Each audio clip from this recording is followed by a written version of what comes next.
Welcome back.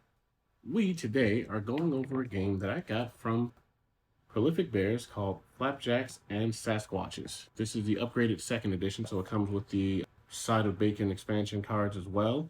And this one comes with 5 green dice, your green shop tokens, and your red action cards and your green tree cards. It also has a few reference cards as well for you to see how the game plays and how turns work, things of that nature. And the goal of the game is you're attempting to chop down a bunch of trees. And you want to be the first lumberjack to chop down 21 points worth of trees before any of the other players at the table do. Now, there are various types of cards that come in the red deck, and you'll be using a lot of them to hopefully win the game and be the best lumberjack out there. So you'll see equipment cards, which are things that you'll equip to yourself to protect you from other cards that other players may play on you, or to chop down trees. You can't cut down trees without an axe or chainsaw. You'll also get plus-minus cards, which are cards that will either help you by adding to your dice rolls or hurt your opponents by subtracting from theirs. Help cards, which will give you extra rolls to add, and if you get 4, 5, or 6, you'll add chop tokens to your tree. You'll also get action cards, which are cards that you'll play in order to do things to other players, such as make them lose their trees, or steal their trees from them, or protect yourself from other things as well.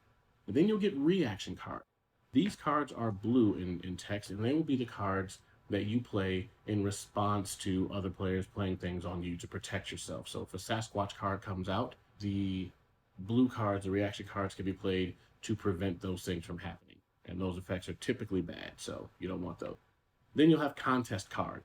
Contest cards are cards that force 2 players to roll dice, and whatever player has the higher or lower roll, depending on what the contest is, will either get a helpful or detrimental effect, like losing a turn or get a chainsaw or something of that nature. So let's take a look at how to play it.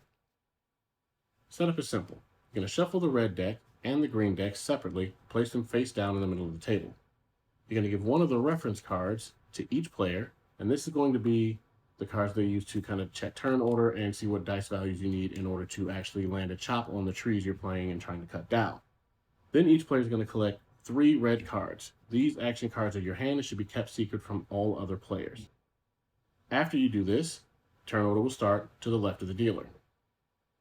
On your turn, you're going to collect one of the green tree cards and place it face up on the table in front of you. The number in the black axe is going to tell you what the chop value is. This is how many chop tokens you need to have on this tree in order to cut it down and score the points for it. The number in the tree icon in the lower right corner is going to tell you how many points that tree is worth. If you already have one, you'll skip that step. You can only work on one tree at a time.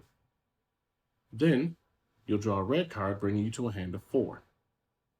After which, you'll play a red card, only one, on either yourself or one of your opponents, and then you'll try to chop down your tree. And when you chop down your tree, the default number of dice you get is 3, but some of the equipment and gear and other cards you may have attached to you may either increase or decrease that number. Now, once you roll your dice, there are certain values that you want to get and certain ones you want to avoid. Anytime you get a 3, nothing happens. It's just, oh well. If you get 3 or more dice that say 1 and 2, then your axe breaks and you can't keep trying to chop the tree down. If you don't have an axe card in play, you can't make a chop attempt either. If you get a 4, 5, or 6, that is considered a chop, and for every 4, 5, or 6 you have when you roll, you place 1 chop token onto your tree. Once you chop the tree down, your turn will come back around. You'll start over with those same steps. Draw a card, draw a red card, play a red card, attempt to chop down your tree if you have one. Some cards are also played directly from your hand to the discard pile and take effect on the player immediately, such as something that makes them skip a turn.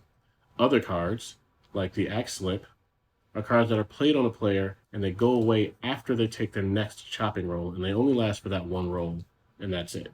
Once it's done, the card goes to the discard pile as well. Now, there may be some instances in some turns where, in a 2-player game, you'll play a card that skips the other player's turn. In that case, you'll get to go twice in a row. And if, in like my case here, you finish chopping down your first tree on your first turn, you'll then draw another tree card for your second turn, and then make another chopping attempt in, as long as you still have an axe. After that, you want to just make sure you get the 21 points, and whoever gets the 21 first is the winner. And that is Flapjacks and Sasquatches. Thanks for watching.